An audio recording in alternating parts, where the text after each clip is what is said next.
back to That Dad Guy. It's April 22nd, 2023.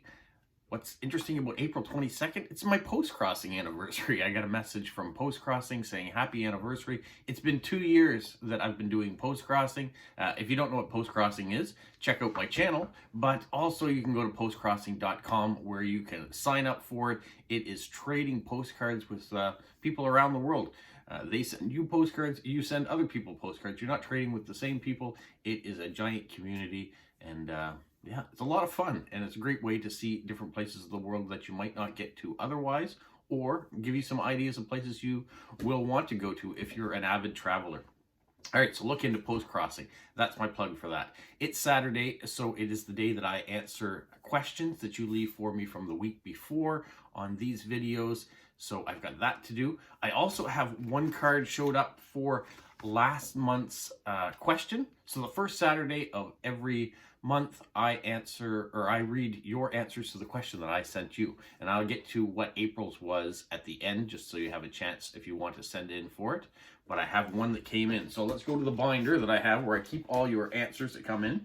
And I'm going to read the question from March. And it was, what is the most popular food from your area specifically? And where's the best place to get it? So that was the question. And this card showed up, talking about a frogmore stew. And there's the recipe for it there and the instructions.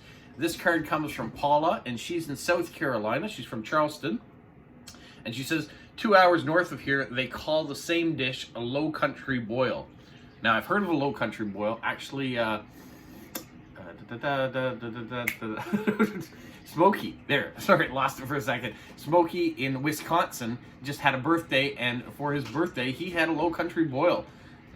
And what that is potatoes, corn, sausage, shrimp, all cooked in beer or Old Bay, it says.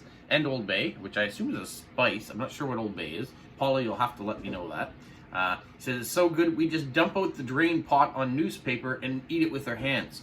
Smokey had said that they put down butcher's paper down on a table. Something normally you do outside, like a picnic thing, but they did it inside for his birthday because he had a lot of snow that time. And so there we go. Thank you, Paula from South Carolina. I hadn't heard of frogmore stew, and I only recently heard about low country boil. I think I had a postcard once too that had the recipe on it for that. So thank you, Paula. Now let's get to the one and only question that I have from last week that popped up. It comes from Amber, and she's in Missouri, St. Louis to be exact. And she says, besides hedgehogs, what are your favorite animals? Because you were my only question, I think I'll expand a little bit on the animals that I've had through my career. And then we'll get to finalizing that answer. What other animal is my favorite other than a hedgehog? So growing up, I was lucky enough to have animals around me. My parents were good about letting us keep animals that we discovered or brought home. We had a cat named Tiger. It was a tabby cat. He ruled the house for the longest time, but I had a salamander once. Me and my friend Troy were out playing around in the woods, and we came across a salamander. Now, it's not something you normally find in my neck of the woods, so I don't know if it was something, a pet that someone let go, or what it was. It was the summertime. Salamanders, lizards, there's not really a lot of them around here. But we found this one, and we found an old oil drum. So we thought, you know what would be good is that we'll take this oil drum and we'll use that as the habitat for this salamander that we found in the woods. Now, I don't know why we took it to my house. His house was a lot closer where we found it. We were playing in the woods by his house, but we took the time to walk the 20-25 minutes, what it was, to our house with this big oil drum and a salamander in tow. And that's where the salamander lived. I would say lived briefly, because an old oil drum is not a great habitat for an animal, any animal. So he didn't make it very long, I don't think, in that one. My mother was digging up in her flower bed one time and found a frog and found a garter snake. So we've had some of those pets, all pets that would live outside.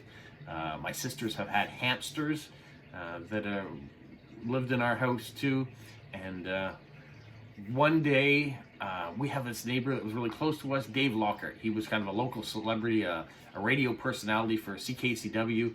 and his dog and the dog next door, the Rinsler's dog of Rinsler's Meat, they had puppies together, so mutts. And I would come over to my parents and say, Dave's dog had puppies, they're only $20. And then the next week I come back and say that the puppies are only $10. So one day I came home and I said the puppies are free, and my parents finally caved in, and we went over and got this puppy.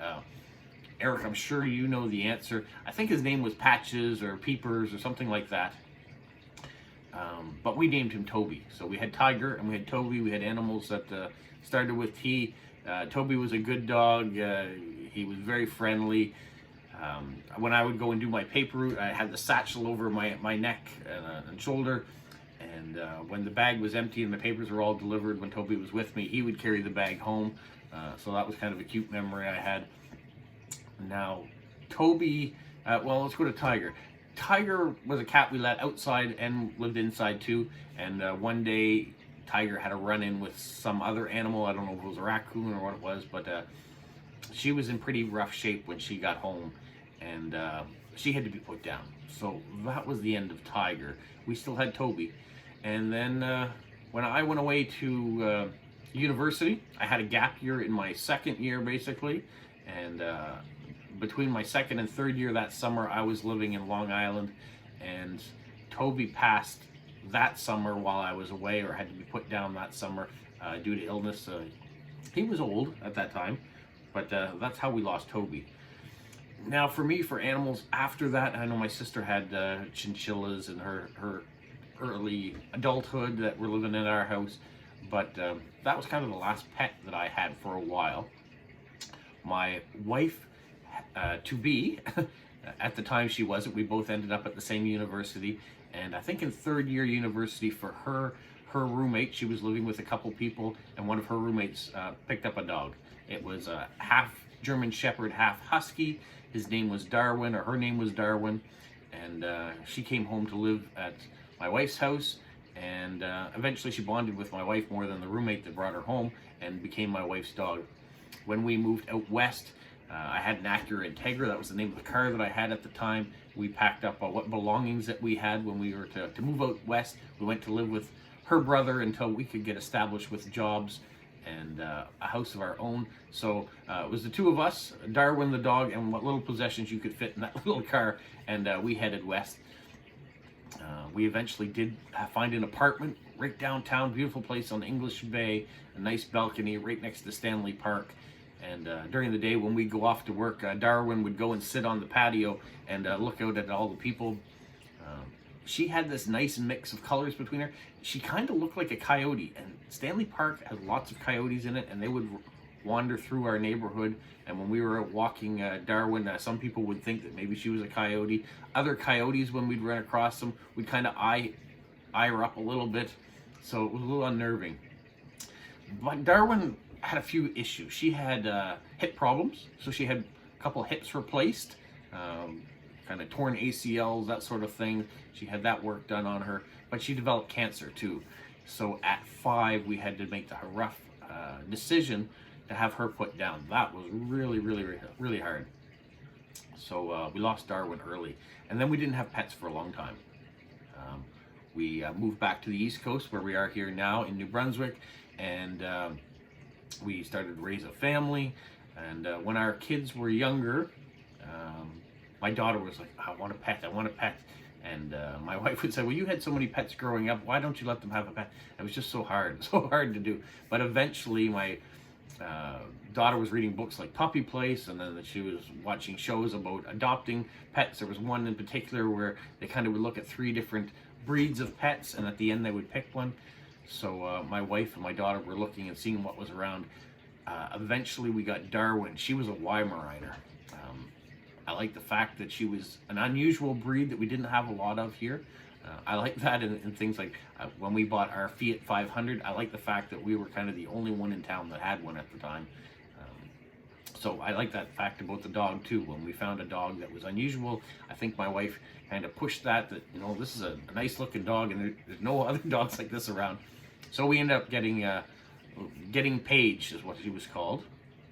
And Paige came home was a fantastic dog, very clingy and very lazy too, or at least we made her lazy. She was supposed to be this hunting dog that went out all the time, but most of the time she'd love to just curl up on top of you, and she was a 70 or 80 pound dog.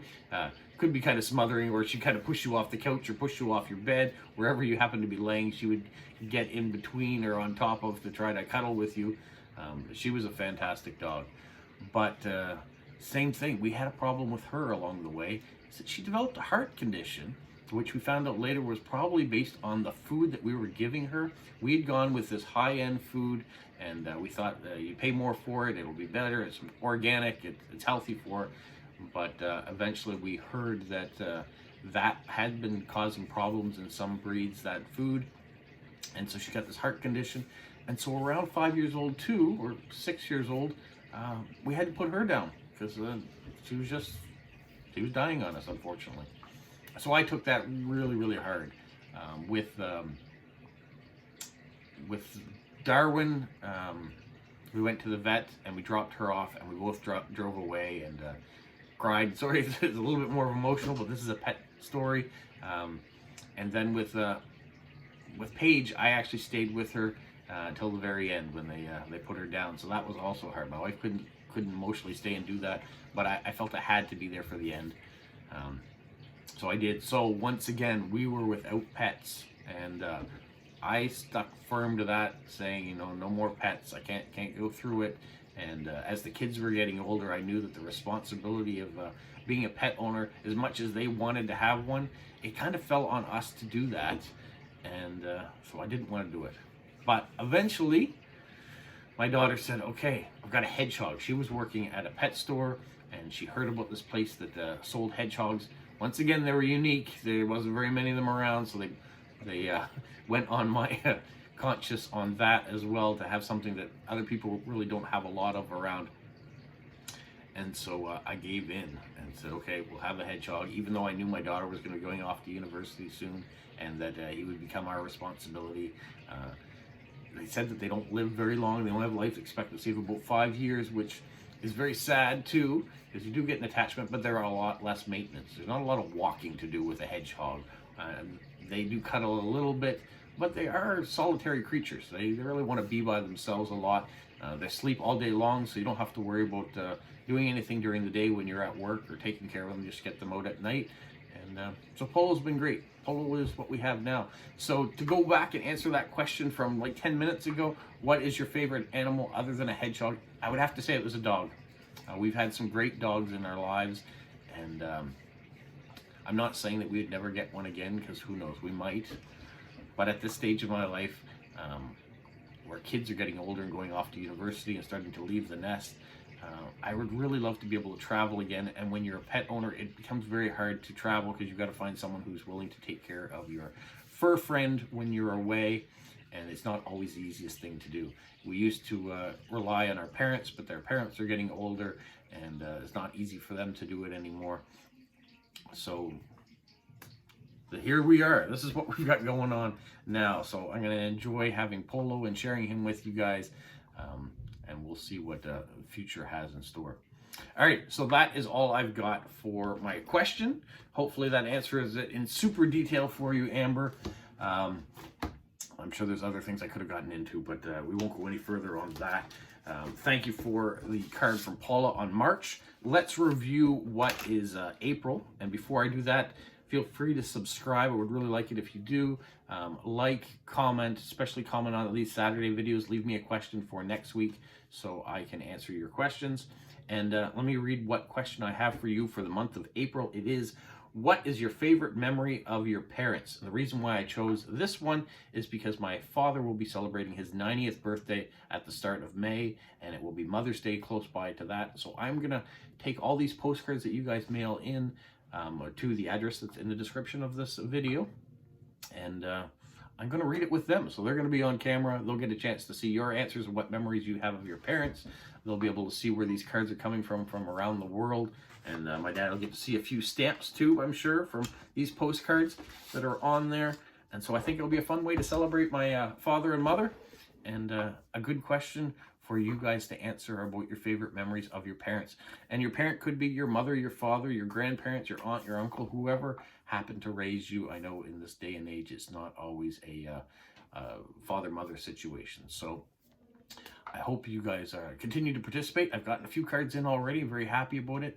We have basically 2 weeks now until the first Saturday in May when these cards will get written, or will get read. So enjoy and have a magical week.